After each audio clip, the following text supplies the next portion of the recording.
साथियों नमस्कार। अमोल 24 चैनल पर आपका हार्दिक स्वागत है। आजकल देश के अंदर भी समाज के अंदर भी हिंदू राष्ट्र की बात चारों तरफ चर्चा में है। इसी पर हम आज आपसे चर्चा करेंगे।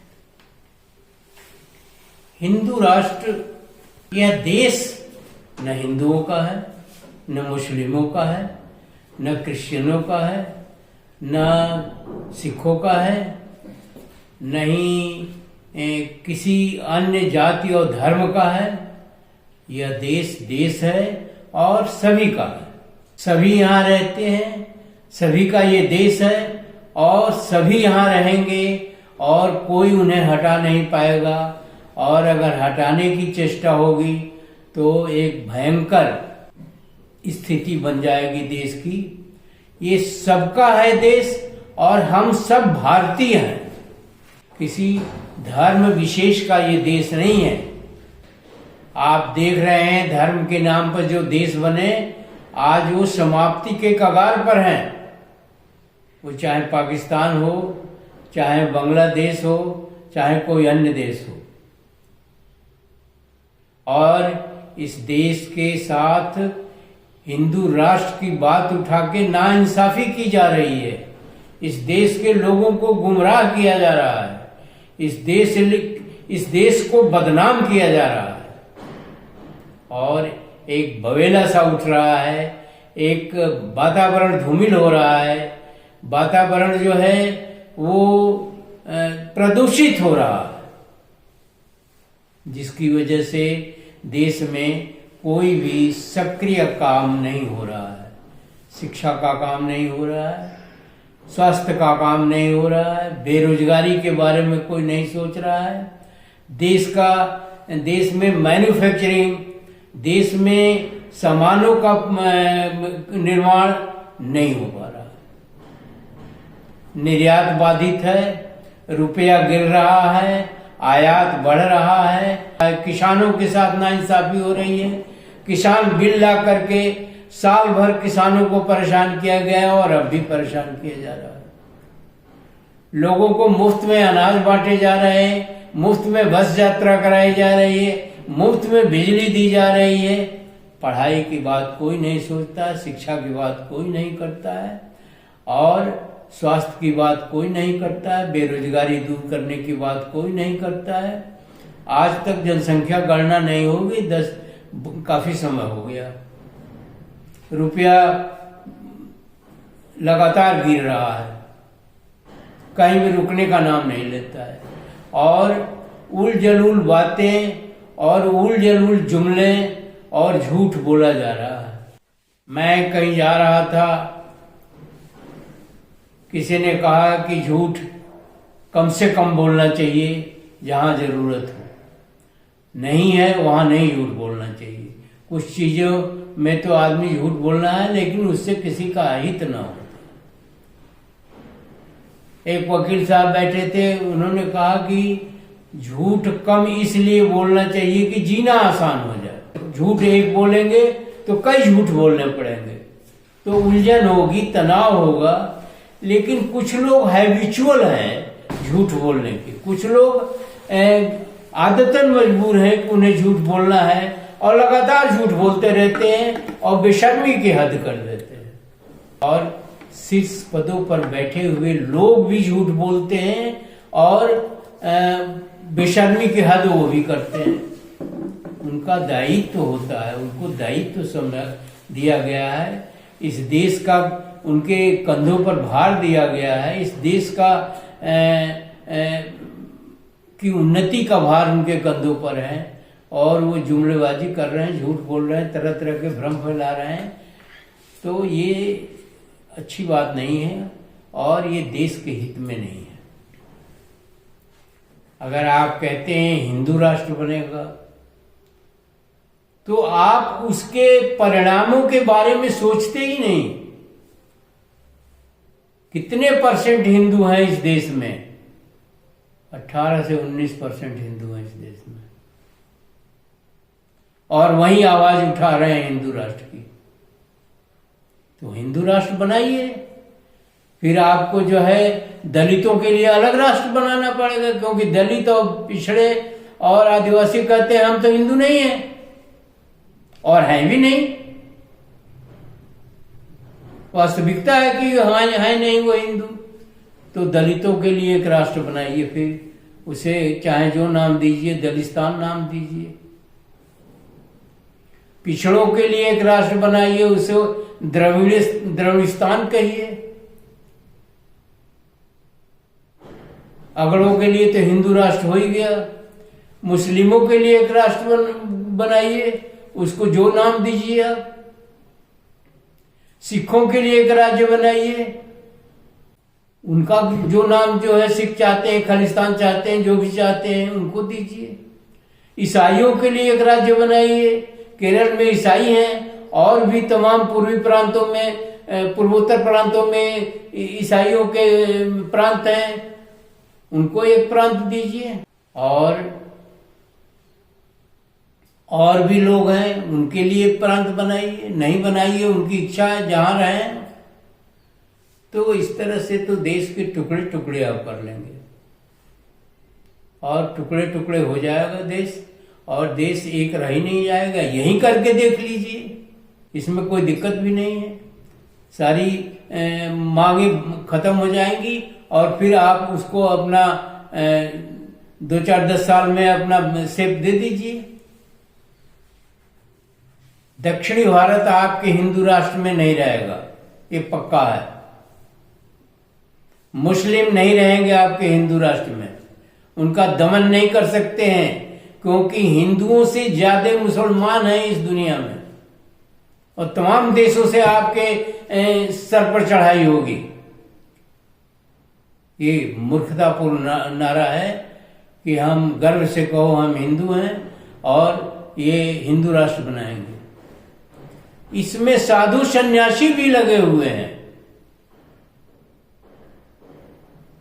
क्या विडंबना है। साधु सन्यासियों का काम राष्ट्र बनाना है, साधु सन्यासियों का काम राजनीति करना है। अपने खाने का तो इंतजाम कर नहीं पाते, दूसरे के हिस्से में खाना खाते हैं, कपड़े पहनते हैं और अनाप शनाप बकते हैं। इतना अनाप शनाप बकते हैं जो बर्दाश्त से बाहर होती है। लोगों को गुमराह करना, भ्रमित करना, झूठ बोलना, व्यभिचार करना, तरह तरह के जो है जुल्म सितम है। और एक नहीं अनेकों साधु सन्यासी हैं जो इस तरह का काम करते हैं। ये सर्टिफाइड चीज है, ये कोई कहने की चीज नहीं है। तो आप हिंदू राष्ट्र बनाइए और हिंदू राष्ट्र के साथ साथ इन राष्ट्रों की भी नींव रखिए, क्योंकि हिंदू राष्ट्र में तो दलितों का कोई स्थान नहीं होगा। हिंदू राष्ट्र में ही तो रहे हैं पीछे। आजादी से पहले हम हिंदू राष्ट्र में ही तो थे, जो खाने को नहीं मिलता था, कपड़ा नहीं मिलता था, शिक्षा का अधिकार नहीं था, रुपया पैसा रखने का अधिकार नहीं था, और उनकी औरतों के साथ और लड़कियों के साथ व्यभिचार भी होता था, और तरह तरह से उन पर जुल्म ढाए जाते थे। यही हालत पिछड़ों की थी। और ढोंग पाखंड आडंबर में ये सारों को डूबे रहते थे ये धर्माचार्य और एक ग्रुप जो है, हिंदू ग्रुप जो है। तो हिंदू राष्ट्र की परिकल्पना से सहमत हैं सब लोग? कोई नहीं सहमत है। और न हिंदुओं का ये राष्ट्र है। इस राष्ट्र में जब सब पहले ही हम बता चुके हैं, ये राष्ट्र सबका है और किसी एक हिंदू और किसी का नहीं है। और हिंदू राष्ट्र बनाइए, शौक से बनाइए, लेकिन उसके परिणाम उसकी उलझन, दशा और दिशा से आप अवगत तो हो लें। हिंदू राष्ट्र का नारा देकर के आप क्या करना चाहते हैं? देश को बर्बाद करना चाहते हैं? और ये हिंदू राष्ट्र कभी नहीं बन पाएगा, और अगर बनेगा तो ये पतन में जाएगा और ये फिर गुलाम होगा। एक बार पुष्यशुंग ने हिंदू राष्ट्र बना दिया था, हुआ क्या? गुलामी आई हिस्से में। टुकड़े टुकड़े हुए और गुलामी आई। तो हिंदू राष्ट्र की हीन भावना को त्यागिए और विस्तृत माइंड दिमाग से काम लीजिए, ब्रॉड माइंडेड बनिए। ये तो एक ग्रेट नारा है, हिंदू राष्ट्र हिंदू राष्ट्र हिंदू राष्ट्र, देश को बर्बाद करने वाला नारा है और इसका तो जिक्र ही नहीं होना चाहिए। और मैं तो कहूँगा कि हिंदू राष्ट्र में आपके जुल्म सितम के अलावा और कुछ नहीं होगा और सब लोग जो है पुनः आज़ादी से पहले के संविधान लागू होने से पहले की स्थिति में आ जाएंगे। यही मंशा है यूरेशिया से आए लोगों का और यही मंशा है बेन इजराइल से आए लोगों का, जो मूलतः यहूदी हैं और इस देश में अराजकता फैलाना चाहते हैं और अराजकता फैला करके शासन करना चाहते हैं और क्रूरता करना चाहते हैं। शासन नहीं करना चाहते हैं, क्रूरता करना चाहते हैं। और ये पेशवा पहले भी क्रूरता की हद पार कर चुके हैं। कोई कहता है कि आज़ादी जो है 2014 में मिली, फिर उसका संशोधन होता है। कोई कहता है, और जो कहता है 2014 में मिली वो सांसद है। कोई कहता है उर्दू पढ़ के हम कठमुल्ला बन जाएंगे। भाषा से कठमुल्ला कोई बनता है क्या? कुछ दिमाग का ढक्कन तो खोलिए। तो इसका क्या मतलब है? देश को क्यों बर्बाद करने पर तुले हुए हैं लोग? शिक्षा की तो कोई व्यवस्था हो नहीं रही है, स्वास्थ्य की कोई व्यवस्था हो नहीं रही है, बेरोजगारी बढ़ती जा रही है, रुपया गिरता जा रहा है। तो ऐसी स्थिति में हिंदू राष्ट्र का क्या मतलब है? पहले व्यवस्था तो सुधारिए। अत्याचार करने के लिए हिंदू राष्ट्र बनाया जाएगा? कोई तैयार नहीं होगा और ना कोई है। आप प्रैक्टिकली करके देख लीजिए, अध्यादेश कर दीजिए, ये हिंदू राष्ट्र हो गया। कुछ कर दीजिए जो आपके तबीयत में है। लेकिन हिंदू राष्ट्र करके क्या कर रहे हैं? आप राजनीति कर रहे हैं, शासन करना चाहते हैं, करिए, कोई दिक्कत नहीं है। लेकिन उसके कुपरिणाम भी भुगतने के लिए देश को, समाज को अपने सब तैयार रहिए। आपके दुश्मन बहुत हैं। मैं समझता हूं पूरे विश्व में आपके दुश्मनों की भरमार है और आप